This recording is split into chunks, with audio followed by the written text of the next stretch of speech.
Hello guys, good evening. Welcome back to my channel.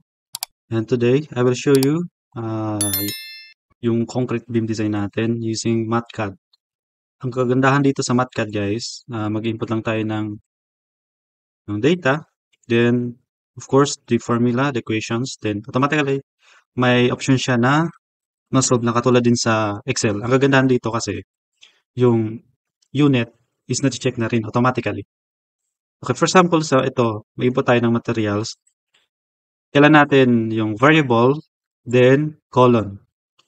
Automatically, magkakaroon siya ng, ibig sabihin ng colon equal, ito yung ah, immediate value niya.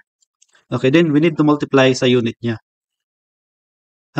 Sinasabihan natin or na-inform natin si MATCAD na yun ang unit niya. So, every time mag-input kayo ng data, ng number, numerical number, kailan natin i-multiply ng unit niya. Then, meron siyang check na lang ninyo dyan sa MATCAD, yung corresponding units niya. Kasi kapag small letter yan, for example, small letter, so hindi siya babasahin ni MATCAD. Kailangan capital letter. Okay? So, ibig sabihin, primacy, 20 natin. So, ito yung mga input data. Same with the section properties. Then, applied loads. For the meantime, kasi yung check natin is yung flexures pa lang. So, ito, ano lang yan, abang, yung share natin. So, ngayon, moment lang muna. Then, under reinforcement, sa reinforcement, meron tayong top bars and bottom bars. So, meron tayong diameter. Then, of course, layer. Tatlong layer per area.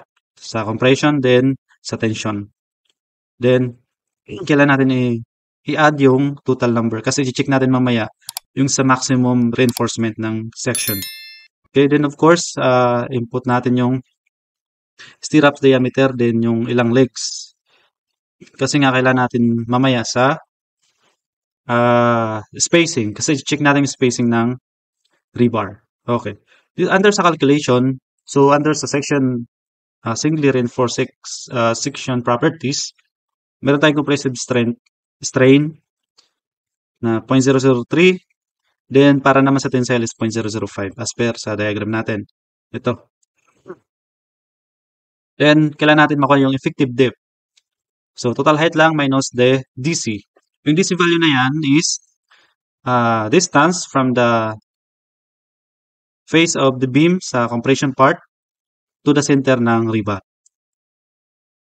Then, kailangan natin kunin yung beta. So, as per sa ACI ito, yung minimum niya, kailangan 0.65, hindi lalampas sa 0.85. Then, yung formula ng beta natin is 0.85 minus 0.05 times the quantity A prime C minus 28. As you can see, yung A prime C din na natin nilagyan ng MPa kasi nga nandito na indicate na natin. Pero kapag mag-introduce tayo ng bagong number, tapos yung corresponding unit niya, so kailangan natin mag-introduce para ma-identify ni MATCAD na yun ang unit niya. Okay. So kapag i-ano natin yan, ito yung magiging value ng beta natin. So bakit nag-introduce ako ng 1/1 MPa? Kasi nga, ito derived equation na to. So kapag i-check ni MATCAD manually, hindi MPa yung magiging ito. Magiging MPa, sorry. Magiging MPa yung magiging value natin. Tapos yung 0.85, magka-conflict pala, sorry. Conflict. Kasi yung 0.85 wala siyang unit. Derived equation na kasi yan. So kapag i-ano natin yan, walang magiging result. Kasi nga, hindi consistent yung unit. So, I need to multiply 1/MPa para makancel out yung MPa natin. Okay. So, hindi na natin ipapakita yung paano na-derive ng beta. Kung anong origin. Okay? So of course, magiging beta use natin. F yung beta na yan, na calculated beta natin, is mag-less than sa 0.65. So, 0.65 yung gagamitin natin. Kung lumampas naman sa 0.85, 0.85 yung gagamitin natin. Pero, kapag yung beta na to, na formula na yan, is within the range of 0.65 and 0.85, yun ang gagamitin natin. Okay? So, for this value, 0.907, so mas malaki sa 0.85. Therefore, 0.85 yung gamitin natin. Then yung Y max naman natin, is beta use times CT. Yung CT natin, ito yan. Okay. So this is the formula. The strain at compression over the compression plus sa tension na strain. Multiply natin sa effective dip. So ito yung may neutral axis dip natin. Then sa beta minimum at beta max, ito rin same din. May minimum tayo. Ito na pala yun, sorry. Dito na tayo. Okay, so sa maximum area of steel for singly reinforced section naman tayo. Ito yung formula natin. Then, para makuha natin yung moment at singly section, ito yung formula natin. Then, para sa doble naman, doble section, ito yung magiging strain at compression reinforcement natin. Then, para naman sa yield, strength at compression reinforcement, ito yung value natin, yung A prime S. Tapos yung magiging maximum steel at tension is 0.04 times BD, the effective dip. Okay? Then, para naman sa maximum compression, ito yun. Okay? Para sa doble. Then, makuha natin yung moment. Ito yung 626 by using this formula. Then, mag-check tayo about sa section. So, kung ang section ay kung yung actual moment is less than sa singly capacity, so singly siya.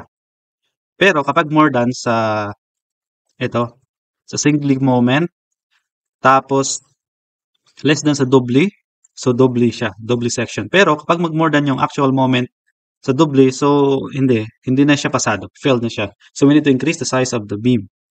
Then after that, kunin natin yung area of compressive steel. Okay, actually ito, sinit ko na lang yan. Kasi nga, minimum, so sinit ko siya as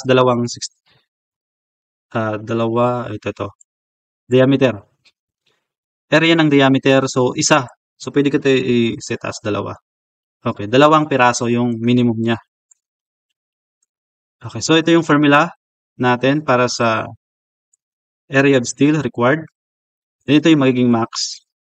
As per dito sa formula, max. Ito. Then, ito. So, same din. Kapag bumaba sa minimum, minimum yung gagamitin natin. Kung lumampas sa max, max gagamitin natin. Then, kapag within the range, ito yung gagamitin natin na ESC value. Then, area of sa tension naman, ito yung magiging value natin sa Y. Then, yung area ng tension, ito. Then, i-check natin yung minimum. So, minimum natin, ito yung formula sa una. Then, minimum, ES minimum 2, and ES minimum 3. So, yung magiging minimum value natin is minimum sa maximum ng ESM, minimum 1 and minimum 2. And of course, pag makuha natin yung maximum dito, kukunin natin yung minimum ng value dito, then ESM. And of course, pag makuha natin yung value dito sa maximum of ES minimum 1 and ES minimum 2, kukunin natin yung minimum ng value na to at saka ES minimum 3. Okay? So, ito yung magiging value natin, 400. Then, yung max natin, 48. Then, EST is 1,904.93. So, i-check natin yung capacity ratio. Ito para sa steel reinforcement and compression. Yung EBC natin, yung nilagay nating bakal, ito yun eh. Ito yun. Nilagay nating bakal sa top bars. So, ito yung area natin. So, kapag check natin yung ratio sa ESC, actual over the provided reinforcement natin, 0.66 siya. So, ibig sabihin, okay. Para naman sa tension, ito yung nilagay nating bakal.